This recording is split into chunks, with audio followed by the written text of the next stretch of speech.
Thank you for joining us tonight on our Do What You Like Fitness Conversation series, where we are interviewing, conversating with people who are inspiring and who are inspiring others to be their very best. And tonight we have Larry Mischell, who is a senior fitness specialist, and we have known him for years.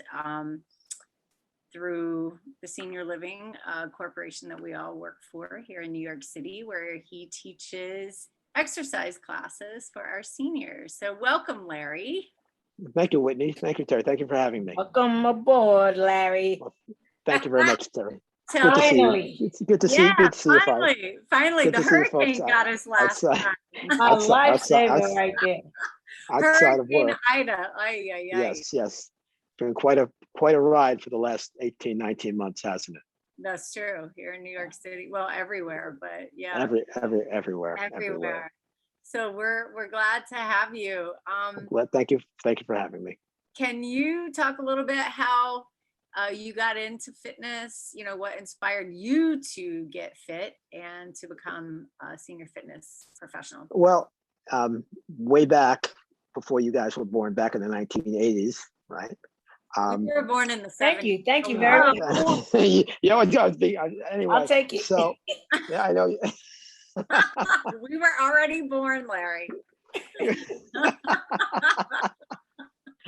Being nice. So anyway, so back in I started in the business in 1984, and when all we had were classes in calisthenics and high impact aerobics and yoga.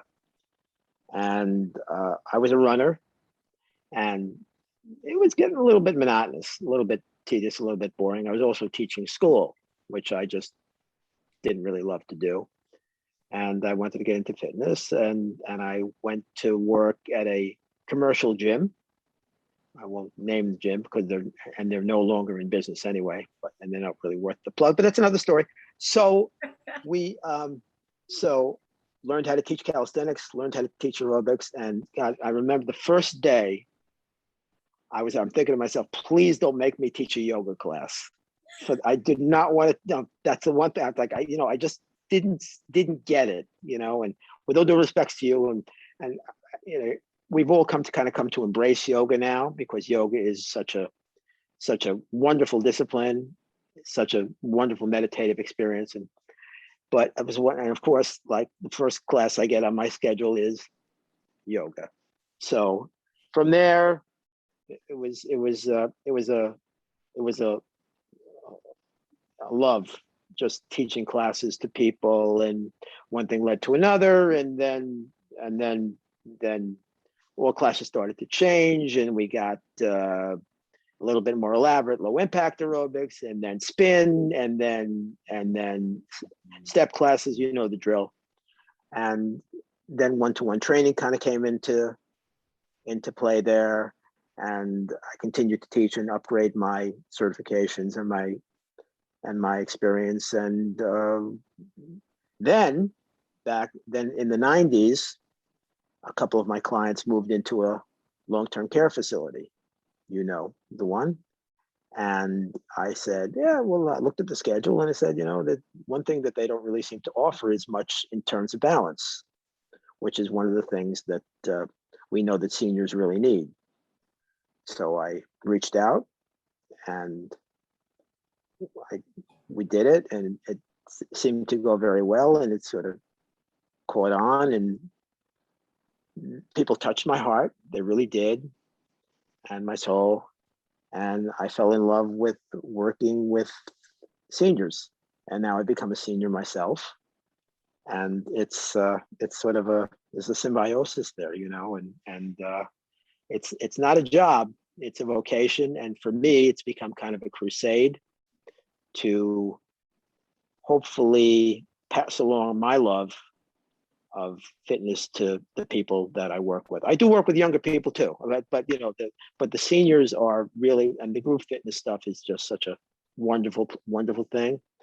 And the big challenge is communicating to people in a way that they understand it. Because, you know, our parents didn't grow up with fitness or exercise, really. They were too busy working, making a living.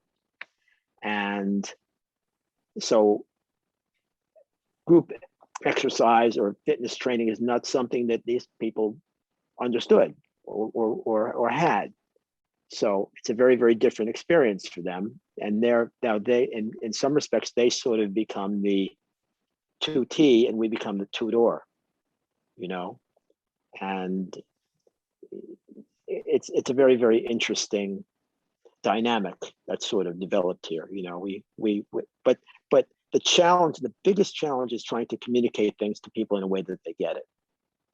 Don't you think? Absolutely. Teaching any kind of, or anything.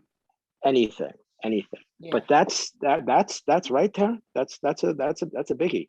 I mean, that is really a biggie. Most people aren't even thinking like, you know, we talk about where is your balance? Where is your center? Where's your center of gravity? Which is one thing. People don't even know where their center is. They don't even know what that is. And the biggest reason is they sit too much. Which is a big, sitting, man. Sitting is the new smoking. But well, it is, right? You've heard that one before, right? I haven't. But I like dehydration. I tell you, they do not drink enough water, you know, in that generation. Well, I'm talking more of the World War II generation, you know. And why is that? Too much sitting. Well, they don't want to go to the bathroom. They don't want to keep on going to the bathroom. They don't want to go to the bathroom. They have to keep going. Absolutely. It's a very, very natural. The bathroom. Let me tell you something. I drink, I go. I drink, I go. Whoa, we have water everywhere we go. I asked my wife. I get up like every hour and a half at night, but that's another story altogether. Me too. Do you? I'll do. Yeah. Yeah, I do. It gets tedious after a while, doesn't it? I mean, it's really. Well, you just need to make sure, don't drink so much, like an hour and a half before bed. I've read it's supposed to be 2 hours, but I don't know who made that rule because everybody. I don't know either. But people, you know, yeah. At least an hour before you go to bed, I wouldn't be drinking 2 liters of water. You know, you're going to be urinating all night long. Don't you wake up in the middle of the night and feel dry though, or not? I normally sleep straight through. Do you? Oh, good for you, boy. You're my idol. That's well. You sleep straight through. What about you? Terry? I drink. I put a bottle right next to my bed when I go to sleep. This is my girl unless I over fall asleep, I'm already drinking it because my husband tells me all the time. I'll be like almost dozing off, and I say, "Can you bring me some water?" And he's like, "Are you going to drink this water? Because I'll bring it to you and you go to sleep."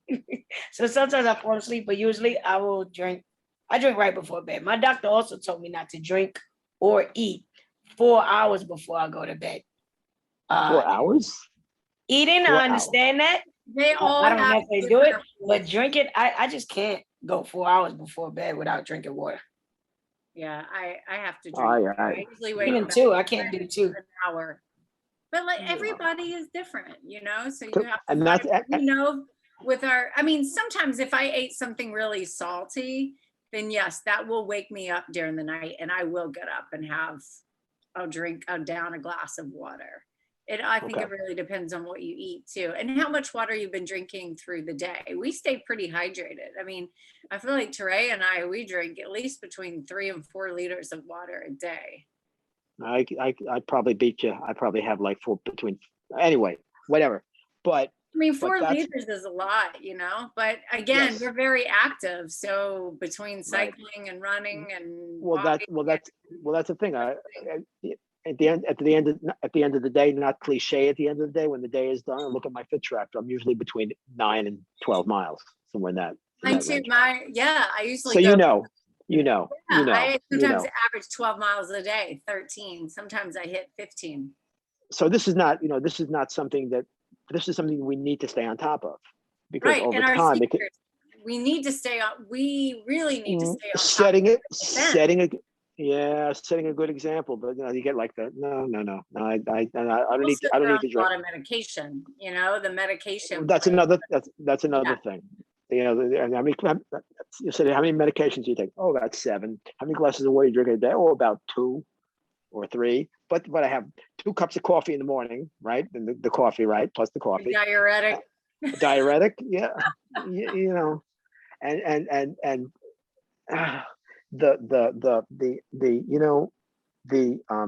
the stubbornness, I wouldn't say stubbornness, but the embracing habit, as people get older, does sometimes get in the way. And it becomes a little bit more difficult to impart on people what they need to do. The other thing is people don't really like to be told what to do. Yeah. They just don't. Everybody knows they need to eat well. Everybody knows they need to eat like you do or like Terry does and not like I do. But they know, they know, right? Food is number 1, then the exercise.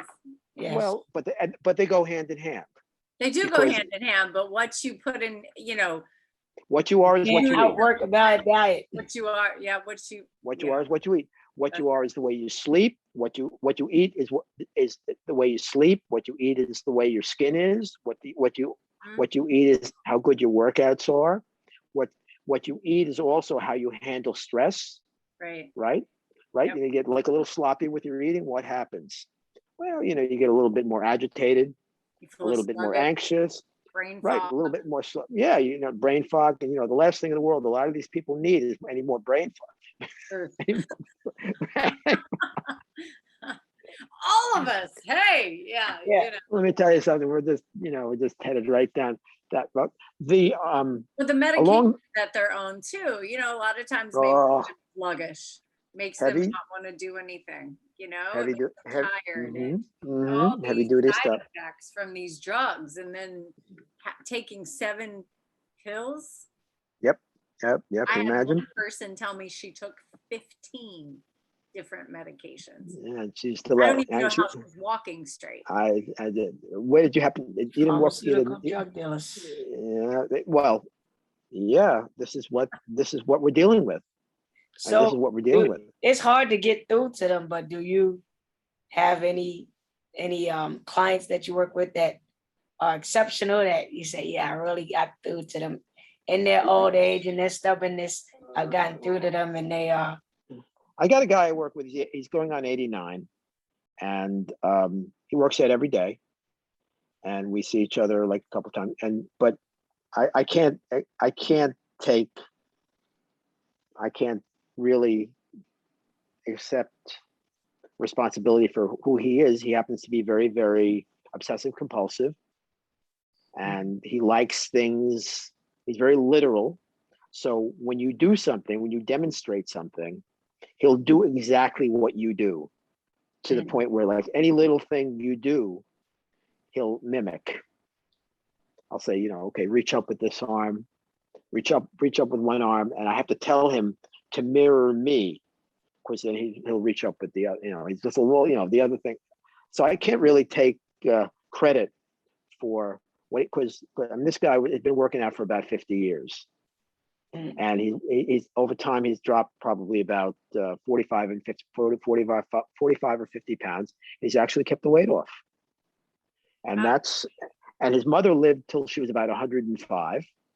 And he's probably going to live till he's about 110. So when he's 110, it'll be 21 years. So it'll be interesting, because I'll be about 86 and I'll be about 110. You'll be coming to our class. So. Well, probably not that far. Wait a minute. I feel like no, you won't be on any meds, Larry. I'm not. No meds. I don't. Not taking. Well, when you go to the doctor, when you ladies go to the doctor, and let's say for the first time for an intake, right, or for an evaluation, maybe for the further, and they say, how many medications do you take? And you say, I don't take any. Where they kind of look at you like, you don't take any? Really? Okay. and it's just unusual. I mean, you guys are young, for people to not take medications, because one of the reasons why people take medications is there's a certain feeling that it's sort of a magic pill. Don't you think Really that's true? getting to the root of the problem. I mean, I think, yes, some people need certain medications for certain things. They do. But a lot of But- times, you know, it's not really getting to the root of what's causing the problem. Right. Right.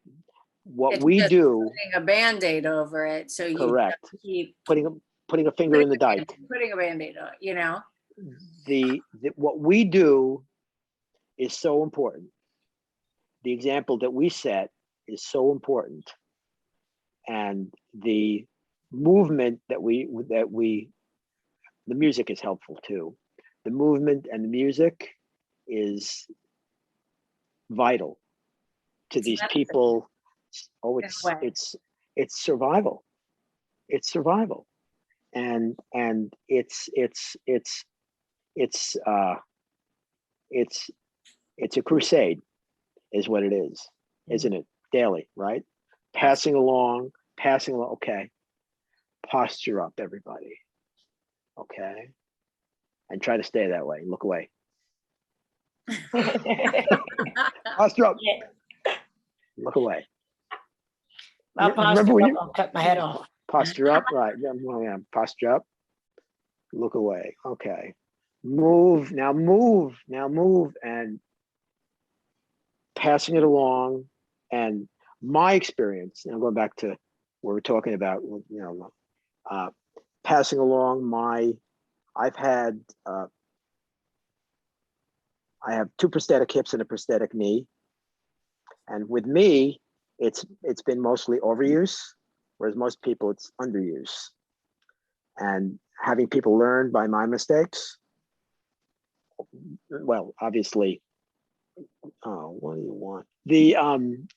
The idea of moderation, but doing something and moving, consistently moving. Just getting up and moving around. And people who are successful, the people who move around a lot, don't you think? Absolutely, mentally, physically, spiritually. And Touches one on thing, everything. They all go hand in hand, because you got to have the mental fitness as well as the physical fitness. The mental health is so important. back in the 80s, there were only a couple of gyms around, you know, and there was you know, you were very young then. There was Jack LaLanne, another That was place. the first one Jack that came to my mind. All right, Jack LaLanne. Lane. Before that, there was a place called Vic Tanny's, and Vic Tanny was was a predecessor to Jack LaLanne. Jack LaLanne bought him out, and then after that, then you had Series, you had New York Sports Club in New York, anyway. And before that, it was TSI, New York Health and Racket Club. Then Equinox came along, and they just they changed a lot of things. And so that sort of went like back in the late 70s, early 80s. That's when people started sort of embracing fitness. But back in the 70s, everybody was running, and everybody got a little bit bored with that. Gyms started opening. Back then, gyms cost like about $250 or $300 a year, and you know what they cost now. Considerably more than that. Yeah, some of them 300 a month. Yeah. Yeah. Not, I mean, but, unless you go to like somewhere like Planet Fitness, you can get $5, $10, but Blink is also 25. Blink, yeah, Blink is also on the but they're all no frills. So you go in there and you do your own thing. Mm-hmm. What we provide is we provide guidance, and we provide help, and we offer it, and they know it's there, and hopefully they're able to embrace what it is we're trying to what we're pushing on there. The funny thing about group fitness as opposed to about training people individually is when people come to a class, they want to be there. It's right? very social, camaraderie, you know. Yep. You're doing it. It's a group effort. They want to be there. when people work with a person individually, they often, it's like because their significant other wants them to work with them, or anyway, that's one of the real attractions about the group fitness thing. People feed off other people's energy, other people there, and also, again, the music, which is such a big part of what we offer, don't you think? Absolutely. It's very Turn important. it up. A lot of them come. What's right? Turn it up.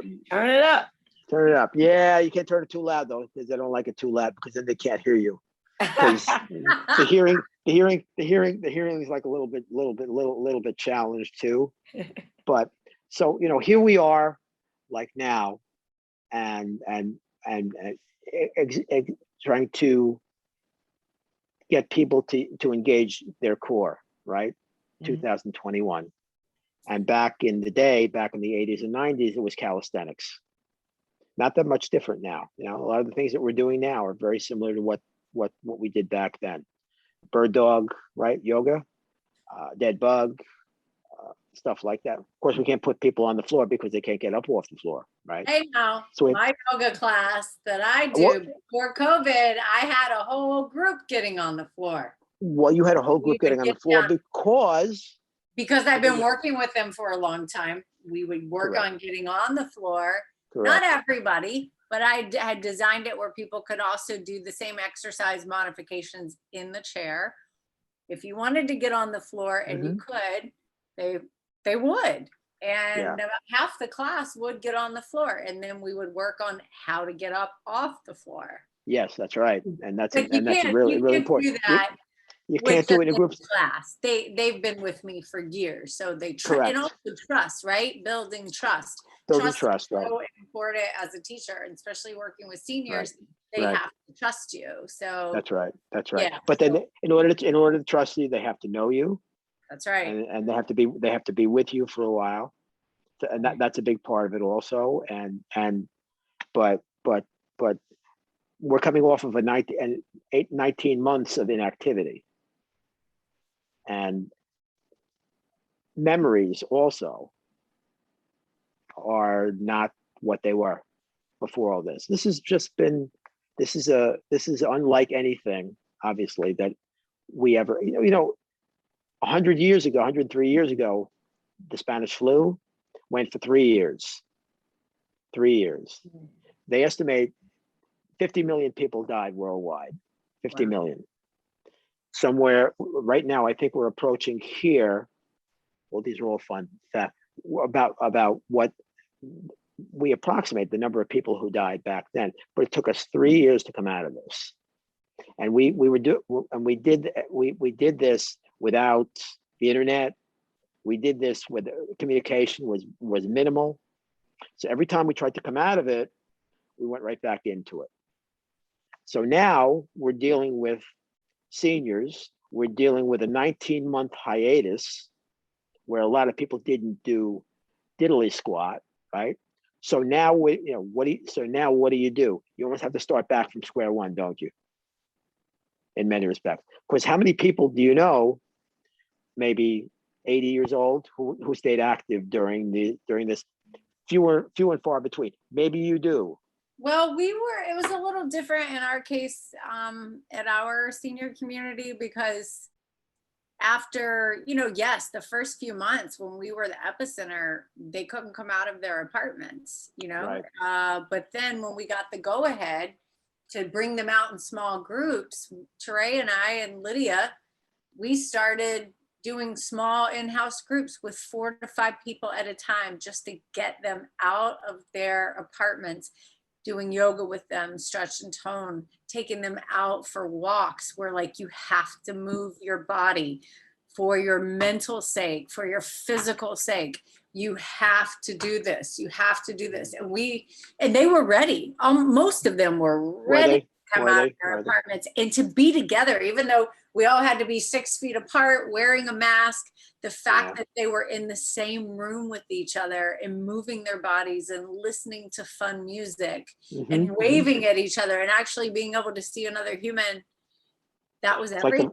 It's like the first day of school. Yeah. Really, it's like the first day of school. You know, I was on the subway last week on the first day of school, coming down from 121st and I guess 8th Avenue, Teray. Frederick Oh yeah, where Douglass, you I told call me it. you were headed that way, right? I like the Frederick Douglass better. Oh, yeah, And 8th Avenue. well, yeah, it's a very cool area. And there were three kids get on the subway at like 110th, and there's a gentleman gets on at the next stop, and he sits down next to them, and he said to one of the kids, he said, "First day of school, how was it?" And one of the kids said, "Really, really good to see everybody. Thanks for asking." And I thought to myself, yeah, you know, manners. Thanks for asking. Thanks for asking. Wow. Thanks. That was good. Remember? Well, Yeah. remember manners, right? Please. Thank you. You're welcome. Right? Did your parents teach you Oh yeah. manners? We were the last generation. I feel like we were the last generation. Yeah, you know, Yes, ma'am. No, sir. yeah, ma'am and sir, right? It's still to this day, right? It's it's a it's a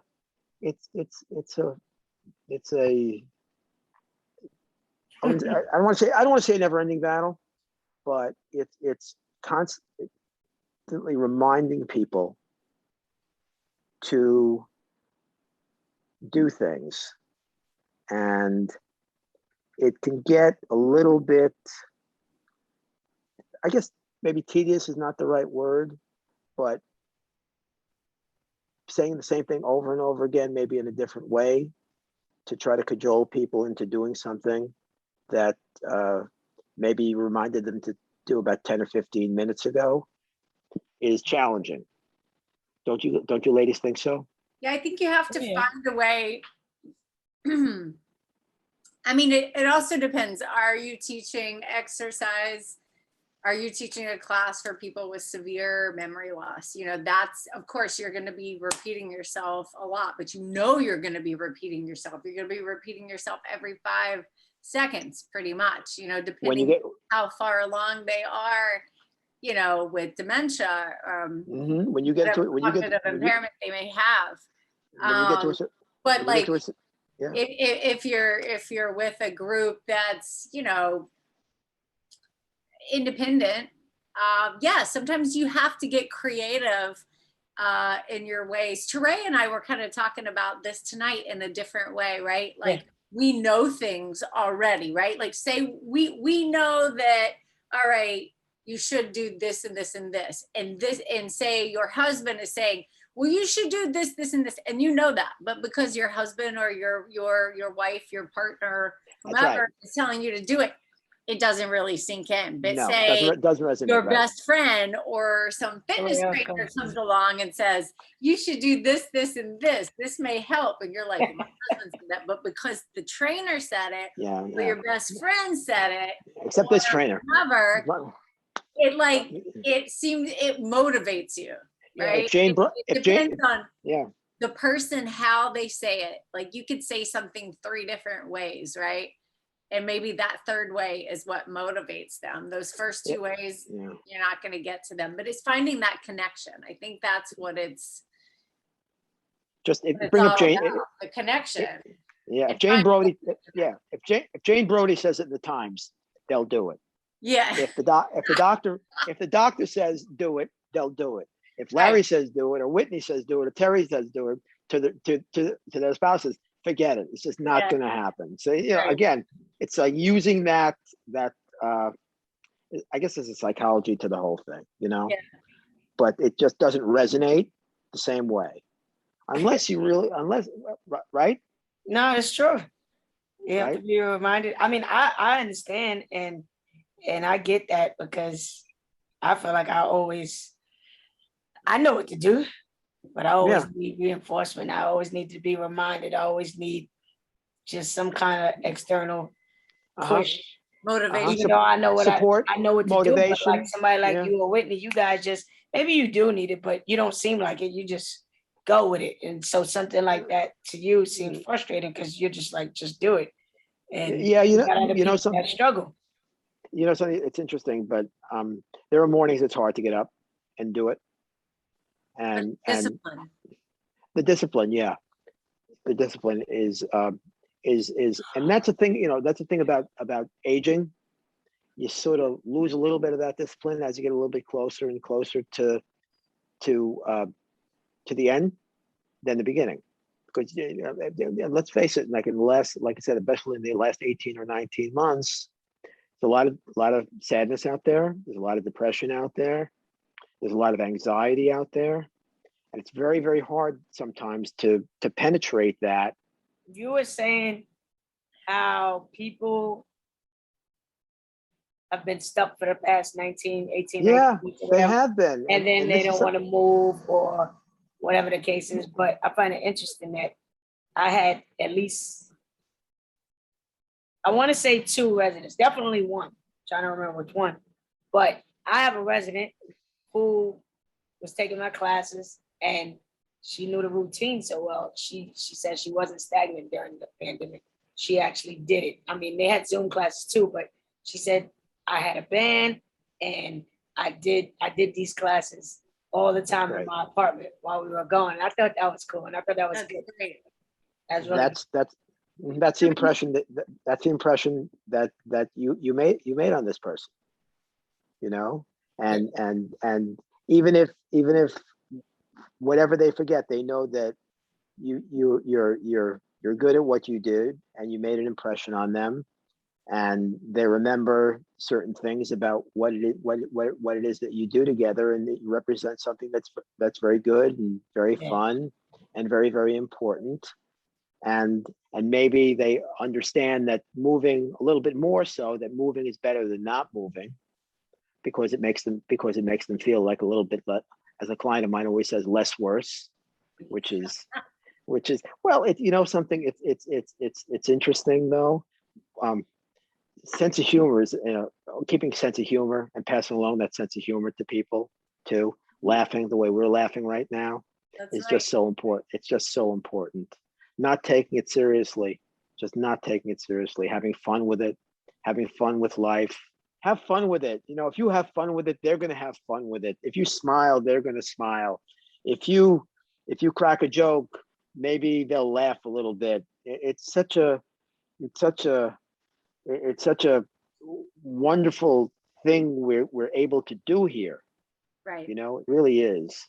And we're sort of privileged to be able to do this, to pass along a little bit of our love and passion for what we do to people who just, maybe there was a guy who came down first, he'd just been at the facility for a couple of days, and he moved from the Upper West Side, and really, really nice gentleman.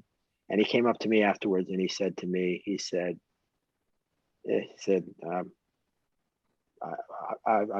just still trying to find his way around. And he said, how often do you do this? So I said, well, as often as they'll pay me to do it. and and I said, how old are you? So I said, well, and he said, if you must know, I'm 65 and a half. He said, wow. He said, do that pretty well. Anyway, but we were just joking around with them and having a little bit of fun with it. And these environments can be difficult for some people, losing spouses, losing sight, losing memory, your heart is just, the stories you hear. And that's the thing, is also listening to them, hearing them, having compassion, learning and to hold empathy space for people. Mm-hmm. You're an analyst, right? You're a fitness person. You're a bartender. You're right. You're a counselor. Well, yes. I mean, you're a little bit of everything when you're in You're a our little bit. position. So it's important to, it's important to be there all the time. You guys do it very, very well. And I it's a privilege for me to be able to do this, and it's sort of a, it's a what's the word? It's a it's a welcome change from working with people on the upper east and upper west side. Group fitness is a lot of fun, and there are just so many different ways you can sort of go, you know. But movement is medicine. Movement really is medicine. No side effects, no bad side effects too.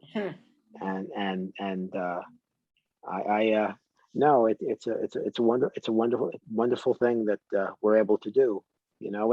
And if it wasn't for these people, we wouldn't be here. We really wouldn't. You know, they fought the war for us, a lot of them, and they were home for people when they came back from the war, and now we can be there for them. And it's powerful. It's very, very powerful. And every time I take a look out at these people, I think about that, and about my own parents who are not here anymore. And you know, it's and did you know that 10,000 people in this country turn 65 every day? Wow. Yep. The largest lobbying group in this country, the AARP, 10,000 people every single day. And so the business, long-term healthcare is booming business. Is going to boom. Oh wow. Is booming. Yeah. It's a lot of people, and we have a big responsibility. The big responsibility, making sure that they're safe, making sure that they're as happy and as comfortable as they can be, and making sure they continue to want to be doing what they're doing with us, to a certain extent, maybe on their own, or at least think about it. You know, the mechanism, the human body mechanism is such an interesting thing. You know, this affects this, and this affects this, and it's I find it very, very interesting mechanism. I learn something new about it every single day, and you know, it's not necessarily sexy, but it's my business, you know, and I love it. I love it a little bit, and I love it even more after the last 18 or 19 months.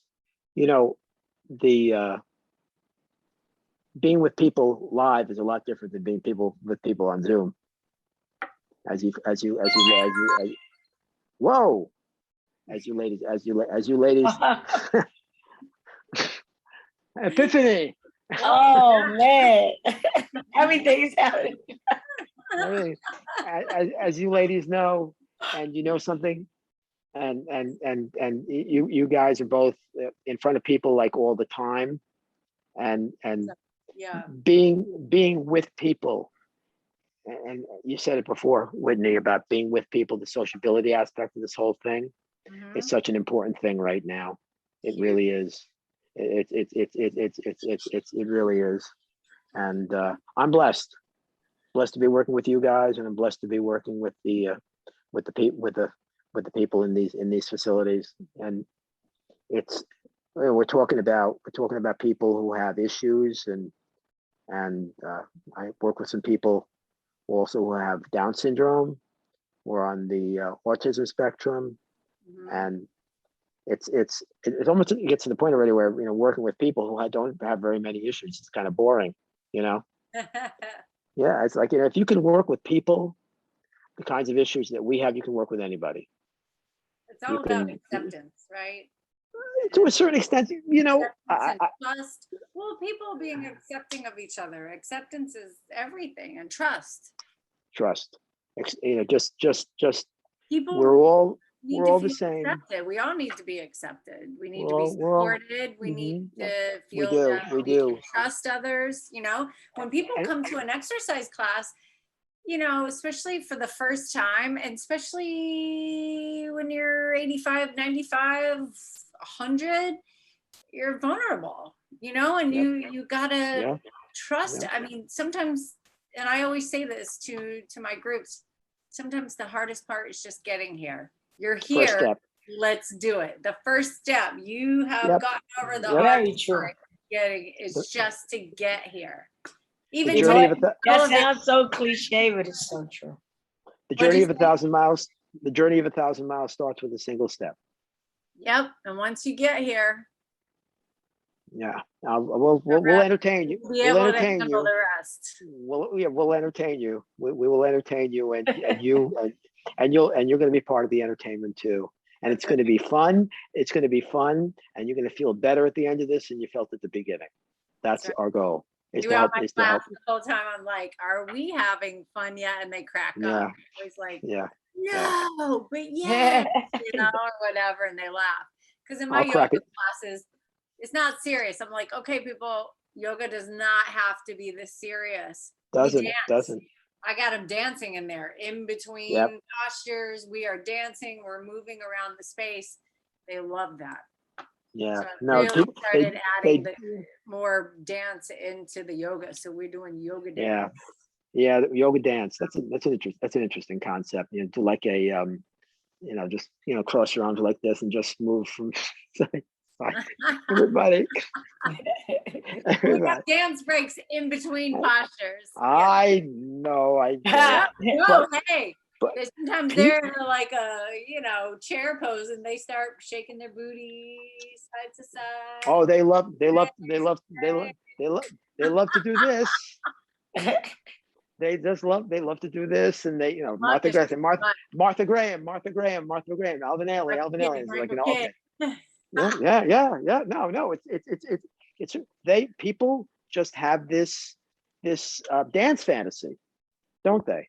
They do. They just they want to be up on stage. We're right? born to move our bodies. We're all born hams, all of us. We're all just we want to be move. They get a little bit of everything from We're me. not. We're not born. Right. Sitting is a very it's a very, very unnatural position.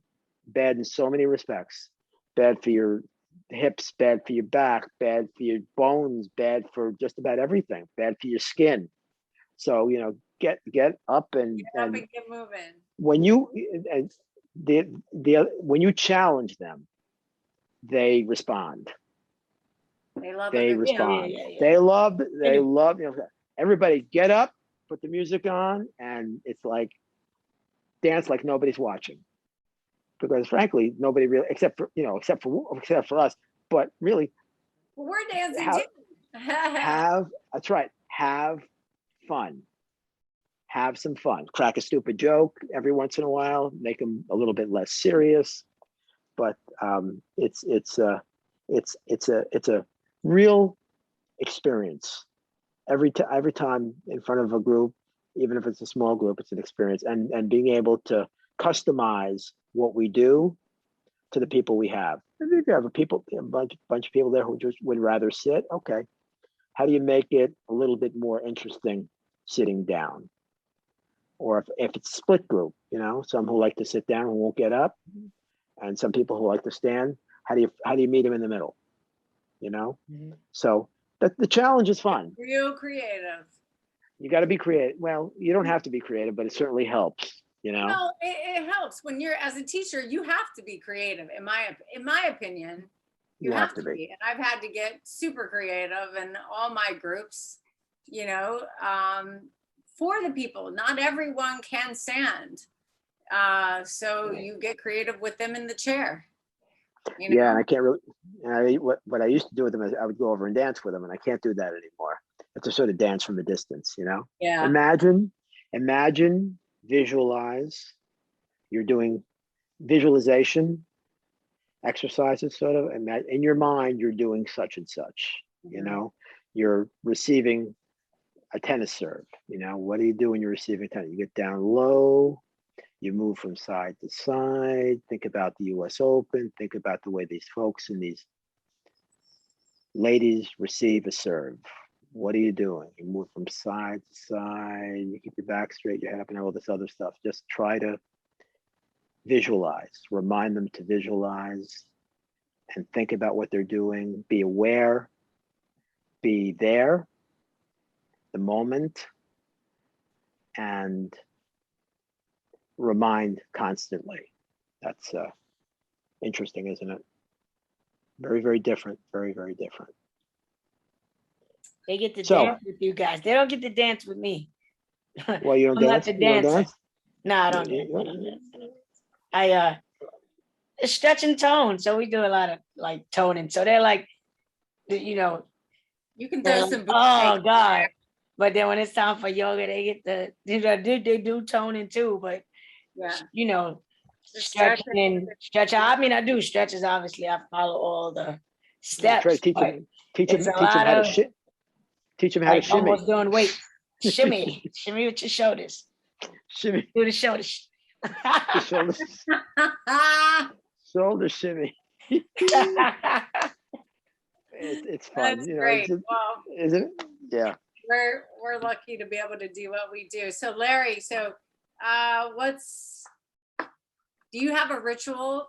This is just something that I like to ask everyone. Do you have a Sure. ritual that you do every morning when you get up? Yes. I get up at 5 o'clock in the morning, sometimes a quarter to 5. And we have a really, really long hallway. So I'll do some, I'll get up in the morning, have a glass of water, and I'll go into my hallway and I'll do sprints up and down the hallway. And then I'll go toward the end, put my music on and do my dance number, my little routine. I take my bands out and do my band work. And usually it takes about an hour and 15 minutes and an hour and a half. And then I'm ready to go for my day. That's Nice. the way my day starts. Unless I'm gonna work with my wife, which is always like a little bit tricky to get her out of bed and to get her to do things. You know how it can be. And that's tomorrow. Does it? Yeah. That's like this morning. This morning, I said, "Yeah, you gonna get up?" Okay, fine. So tomorrow morning, she'll work out, and it's a challenge, but that's my morning, and that gets me going during my day, and that's every day, never changes, and I love it. I look forward to getting up in the morning and moving, because the biggest reason is I've alluded to my own injury history. I've had 3 hip replacements and a knee replacement, 4 prosthetic surgeries altogether. I know what it's like to be in a wheelchair. I know what it's like to use a walker. I know what it's like to be on crutches, and I know what it's like to be on a cane, and I never want to be that way again. And I want people, it's a terrible thing to wish that everybody should know what it's like to not be in control of their faculties. But I think if people sort of knew what that was like, they would embrace being able to move more than they do. Wow. That's my big thing, is I do not want anybody to push me in a wheelchair, and I don't want to push anybody else in a wheelchair. And that's what drives me, that's what drives me. And that's what drives me to work as hard as I do. And that's what drives me to try to push people as hard as they're able to go. And that's just got to be my own evaluation. How difficult can we make this on somebody and still keep it safe? It's sometimes like Oh, thank you. It's a hard call sometimes, though, because sometimes you look at people and think, well, they look like it's hard to know. It can be hard to know over time how much to push people. But the most important thing is safety. Keeping things safe. And I would rather have a person come to me and say, you know what, Larry, you didn't push me hard enough the other day, than have a person come to me and say, I was in so much pain from what we did the other day, I couldn't walk for 3 days. Right. And or so it's such and such hurt me the next day.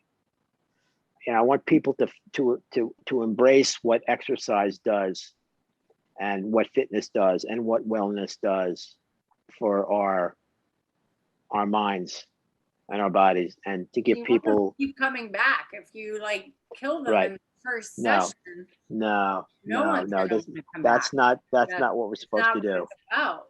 We have to make it a pleasant experience, and we have to make it doable.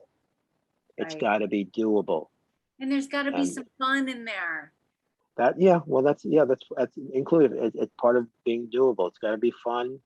It's got to be, and it's got to make them feel better at the end than they feel at the beginning. That's what they remember. Yep. And but it's challenging.